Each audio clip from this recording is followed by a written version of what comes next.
Hello, soul travelers. How y'all doing tonight? So today I don't have a planned out video tonight. I just want to talk to y'all a little bit about just keeping the faith. The faith that spirit is real and that our higher selves exist apart from this ego, and that this 3D world is nothing but an illusion. And it came to me to make this video as I was just kind of journaling. I was doing a little video journaling earlier and just kind of going through my thoughts. Sometimes this path gets hard. It gets really hard, and there are just times that we just want to be like, you know what, fuck this. I just want to go back to being normal. I just want to go back to being a regular human. I call this spirituality stuff, but what happens, like, we try that, and we can't, right? We can't, because we just can't turn it off. You can't, even if you want to. So anyways, what happened, guys, is a couple weeks ago,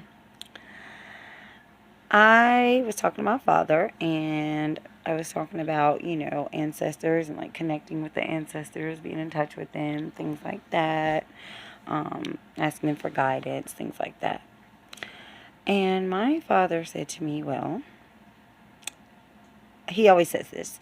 I'm not saying it's not true, but I don't have proof that it is true. And he goes, if you believe that everything is pure energy and that you become pure energy, when you die, you go back into a pure energy form, then wouldn't it be true that your ancestors can't hear you or speak to you in that form because they're no longer their human self?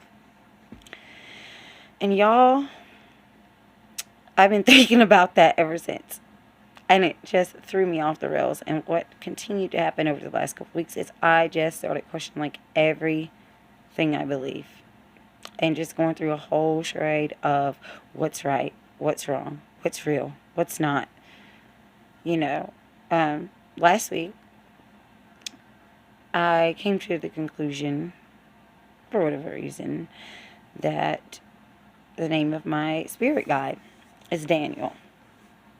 And I came to this conclusion, I was listening to a video about it, and then it just hit me, and, well, my father's name is Daniel.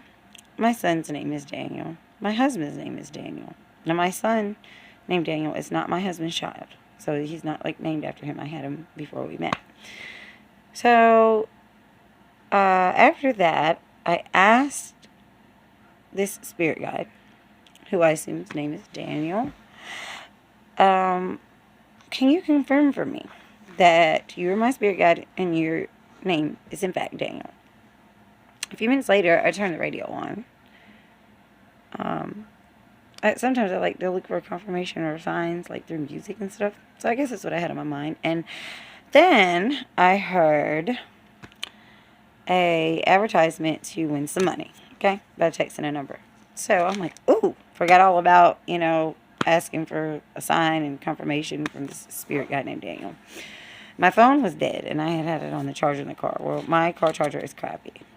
So I turned the phone on. I had like 2%. Before I could even type in the text, the phone died. But guess what? The time on the phone was 4:44.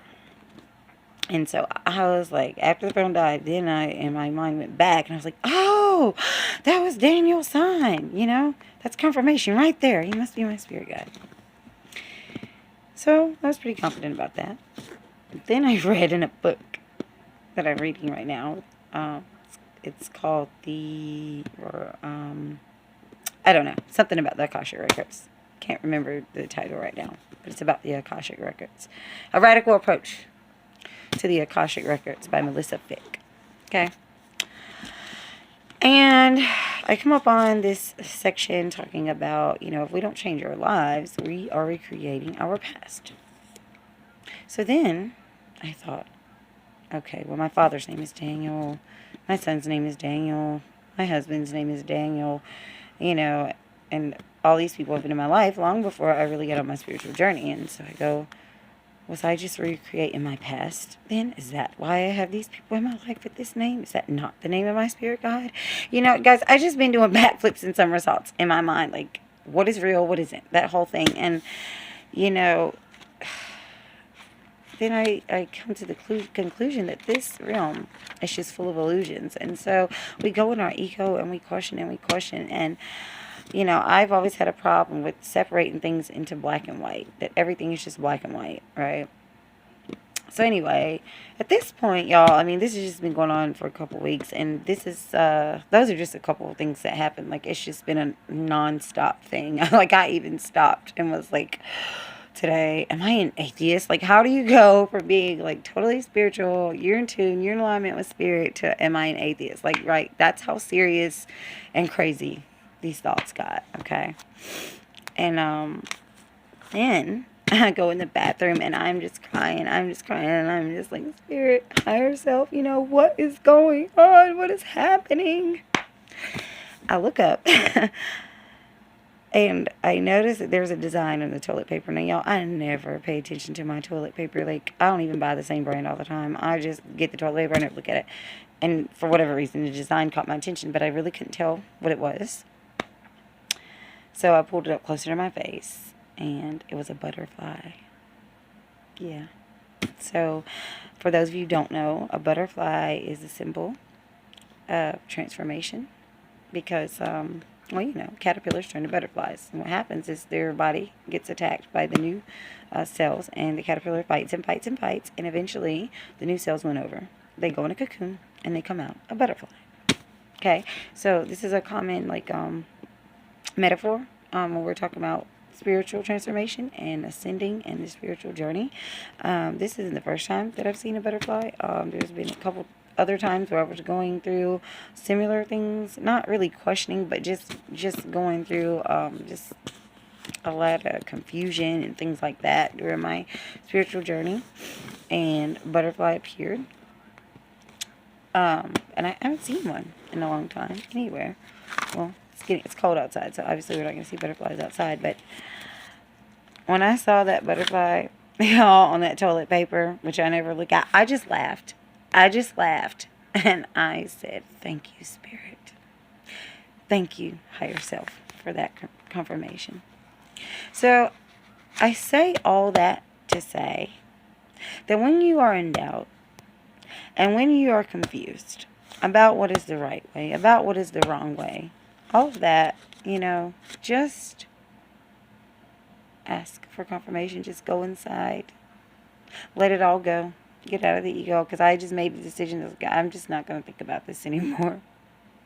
You know, I'm not going to keep trying to justify and figure out what's right and what's wrong. I just kind of went inside and just like asked for some clarity, like, period. You know. So yeah, guys, like, you know, like I said, I'm still on my journey, and I'm still learning, just like you guys are. And we're all in different places on our journey. But just don't give up.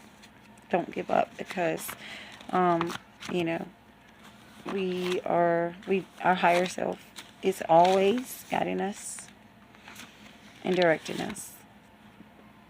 There was another thing that happened that I meant to tell y'all about. So I've been also going through this thing with manifesting versus doing magic work. I know it can kind of go hand in hand, but what I mean is, okay, so if you listen to the spiritual community, or if you listen to people that talk about law of attraction, it talks about, you know, constantly affirming and constantly focusing and envisioning on what it is you want in your life. That's how you get it, right?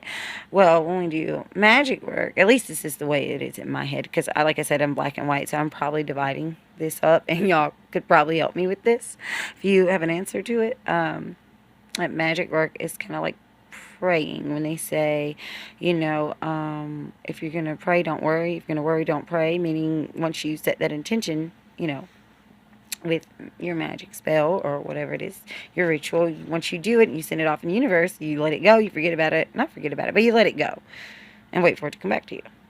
So to me, those two ideas conflict. So that was another thing that I was like, well, which one is right? You know, and I don't, like I said, I don't know really what is going on right now. All I do know is that I got that confirmation that I'm going through a transformation. And I think that we all go through like these dark periods when that's happening. Just like anything else in life. But this one can be harder because we don't know exactly what is going on. Like, it's not external. Like, you know, when you go through a breakup and you know that you're hurting because you're going through a breakup and that one day it's going to be better. Or you're going through the loss of a family member and, you know why you're grieving and what's causing this transition. When we're going through spiritual transition and transformation, we don't always know what's going on. We just feel this deep, like, confusion, darkness, sadness, like what the hell is going on. So anyways, yeah guys, I just wanted to have a chat about that. And if you're going through any kind of confusion, if you're going through any questioning, or just any other just dark place that you cannot explain and you're on this spiritual journey, just know that it's a process. It has to happen to ascend. Change cannot happen with comfort. We must be uncomfortable to change. And so I'm just glad that I know what the hell is going on now. And that's all. So if you guys have experienced anything like this, or care to share any of your experiences like this, then comment below and like, share, and subscribe. And that's all I have for you today, Soul Travelers. See you at the next stop.